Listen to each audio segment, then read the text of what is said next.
তারা মানুষকে নিয়ম কানুন মানতে বাধ্য করছে এবং এমনকি তারা পুলিশকেও হাত ধরে শিখিয়ে দিয়েছে, যে এটা তো নিয়ম না। ট্রাফিক আইন মেনে চলি, দুর্ঘটনা মুক্ত জীবন গড়ি। মেনে চললে ট্রাফিক রুল, সড়কে ঝরবে না কোনো ফুল। ঝুঁকি নিলেই আনন্দ নয়, নিরাপদ চলায় স্মার্ট হয়। মাত্র কয়েক বছর আগে ক্যান্টনমেন্ট এলাকার একজন ছাত্র অ্যাক্সিডেন্ট করে মারা গিয়েছিল। তারপরে কি হয়েছিল মনে আছে? অনেকের মনে আছে, যারা সিনিয়র তাদের মনে আছে। সব স্কুলের কলেজের ছাত্ররা রাস্তায় নেমে এসেছিল, মনে আছে সেটা? আচ্ছা, তো সেখানে কিন্তু আমরা অনেককে দেখেছি যে তারা মানুষকে নিয়ম কানুন মানতে বাধ্য করছে এবং এমনকি তারা পুলিশকেও হাত ধরে শিখিয়ে দিয়েছে, যে এটা তো নিয়ম না। আপনি একজন পুলিশের অফিসার, আপনি তো ফুটপাতের উপর দিয়ে মোটরসাইকেল চালিয়ে যেতে পারেন না। এটি তারা করেছিল, মনে পড়ে?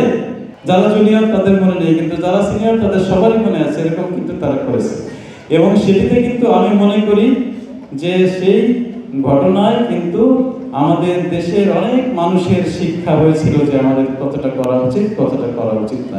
এই দেশে পত্রপত্রিকা খুললে এখন আরেকটি শব্দ শুনতে পাই, সেটির নাম হলো কিশোর গ্যাং। শুনেছে কি এটা? কিশোর গ্যাং। কিশোর তো আসলে কোনো গ্যাং না। হ্যাঁ, গ্যাংটা কখন হয়? কয়েকজন কিশোর বয়সী ছেলেরা বা মেয়েরা, যাই হোক, তারা যদি একসাথে মিলে সংঘবদ্ধভাবে কোনো একটি খারাপ কাজ করে, তখন তাকে গ্যাং বলা হয়। আদারওয়াইজ কিশোর শব্দটা তো অবশ্যই আমরা পছন্দ করি। আমি নিজেও একজন কিশোর ছিলাম, যারা বড় হয়েছে সবাই এক সময় কিশোর ছিল। এখন আমাদের এখানে অনেক কিশোররা রয়েছে। আমরা সেই কিশোরদের আমরা বলি যে এই কিশোররা হলো আগামীর বাংলাদেশ। আগামী বাংলাদেশ পরিচালনা যারা করবে তারা হলো সেই তোমরা। সুতরাং তোমরা তো ভুল করতে পারো না, তোমরা তো আইন অমান্য করতে পারো না। তোমাদের নামের সাথে যে গ্যাং শব্দটি যুক্ত হবে সেটা কখনো হতে পারে না। সুতরাং এই কিশোর গ্যাংয়ের বিরুদ্ধেও সচেতন হতে হবে, লড়াই করতে হবে, কথা বলতে হবে। এই কিশোরদেরই বলতে হবে, কিশোররাই হবে কিশোর গ্যাংয়ের বিরুদ্ধে আরেকটি বড় শক্তি। তাহলে কিন্তু আমাদের দেশ থেকে কিশোর গ্যাং কমে যাবে।